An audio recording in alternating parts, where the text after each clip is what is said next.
Iran को ये बखूबी पता है कि इजराइल के पीछे सुपर पावर अमेरिका खड़ा है। अमेरिका का पूरा सपोर्ट इजराइल को मिल रहा है।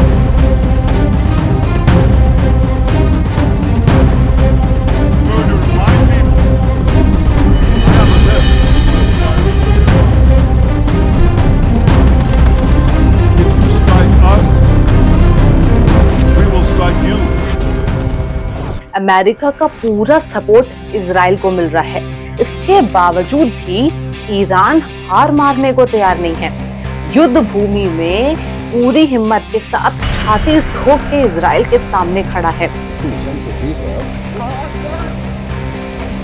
अब कैसे एक छोटा सा देश इतना पावरफुल है, आज हम बात करने वाले हैं एक ऐसे ही देश की जो साइज में तो छोटा है लेकिन जियोपॉलिटिकल पावर में किसी बड़े देश से कम नहीं।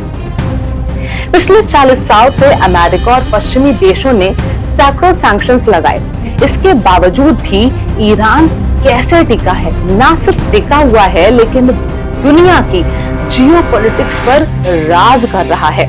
और इन सब से हम इंडियंस को क्या सीखना चाहिए? आज की इस वीडियो में हम ईरान का पूरा जियोपॉलिटिकल गेम समझेंगे।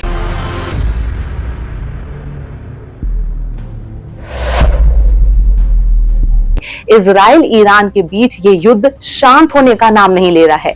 अब सवाल ये है कि ईरान जैसा छोटा सा देश जिसकी इकोनॉमी अमेरिका से 70 गुना छोटी है, वो इतना ताकतवर आखिर कैसे बन गया? क्या है ईरान की स्ट्रैटेजी? पहले हम बात करेंगे ईरान की 4 सुपर पावर्स की। सबसे पहला है नेचुरल प्रोटेक्शन, यानी जिस देश को प्रकृति का ही कवच मिला हुआ हो, उस देश का भला कोई कैसे बुरा कर सकता है। नॉर्थ में कैस्पियन सी और एल्बोर्स पहाड़, कोई भी दुश्मन देश पहले समुद्र पार करे और फिर बर्फीले पहाड़ों से लड़े और फिर ईरान पर हमला करे, ये तो इतना आसान नहीं दिखता। फिर है वेस्ट में जैग्रोस माउंटेन्स। करीब 1980 के दशक में ईरान अमेरिका के सपोर्ट के बावजूद 8 साल तक ईरान पर हमला करता रहा, लेकिन इन पहाड़ों के कारण ईरान को जीत नहीं सका, क्योंकि बड़ी तादाद में सेना का पहाड़ चढ़ना और अपने तमाम उपकरण पहाड़ों के पार उतारना ये बहुत मुश्किल काम है। वही है दक्षिण में हॉर्मज़ जल डमरू मध्य यानी साउथ में है स्ट्रेट ऑफ हॉर्मज़। दुनिया का करीब 20% तेल इसी रास्ते से गुजरता है। अगर ईरान ने इसे ब्लॉक कर दिया तो पूरी दुनिया में तेल के दाम आसमान छू जाएंगे। दूसरा सबसे बड़ी सुपर पावर जो ईरान के पास है वो है प्रॉक्सी वॉर, यानी बिना लड़े जीतने की कला।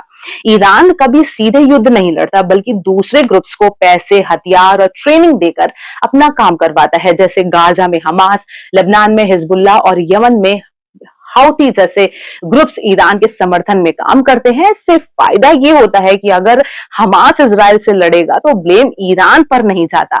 वही तीसरी सुपर पावर है सैंक्शंस को चकमा देने का हुनर, यानी अमेरिका ने ईरान के बैंकिंग सिस्टम्स पर बैन लगा दिया, लेकिन ईरान ने भी चालाकी से इसका सॉल्यूशन ढूंढ लिया, जो कि है हवाला सिस्टम, यानी बिना बैंक के पैसा ट्रांसफर। इसे कुछ इस तरीके से समझिए कि जैसे ईरान का कोई व्यापारी दुबई के किसी को अगर पैसा भेजना चाहे तो वो ईरान के एक एजेंट को कैश देगा और दुबई का एजेंट रिसीवर को पैसे देगा।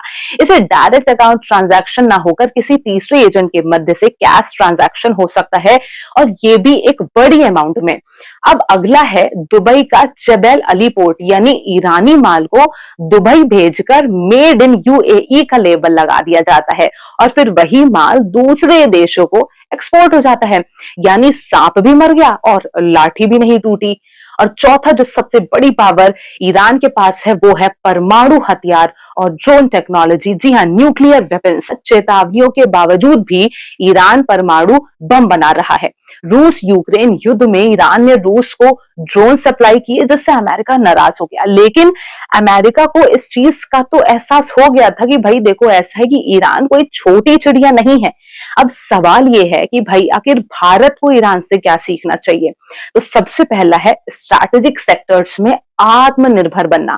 अगर अमेरिका बैन लगाए तो चीन रूस के साथ ट्रेड कर लो, अगर चीन प्रतिबंध लगाए तो अमेरिका रूस के साथ काम कर लो, लेकिन अपनी ट्रेड की गाड़ी को कभी बंद मत करो। किसी एक देश पर अपने ट्रेड के लिए कभी निर्भर मत हो।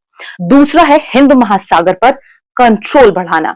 जैसे ईरान का स्ट्रेट ऑफ हॉर्मस पर कंट्रोल है, वैसे ही भारत को भी इंडियन ओशन में अपनी नेवल पावर्स बढ़ानी चाहिए, जिससे बाहरी देशों को भारत की सैन्य ताकतों का एहसास हो।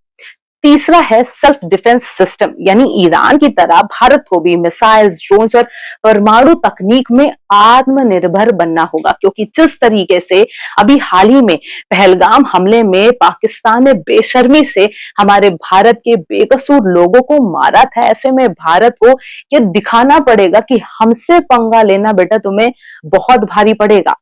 दोस्तों, ईरान ने यह साबित कर दिया कि अगर कोई देश चालाकी से अपनी ज्योग्राफी, जियोपॉलिटिक्स और लोकल इनोवेशन का इस्तेमाल करे तो वो सुपर पावर बन सकता है।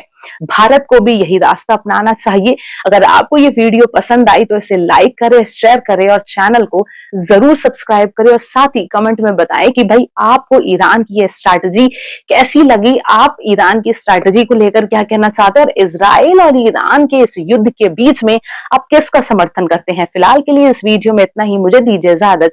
जय हिंद, जय भारत।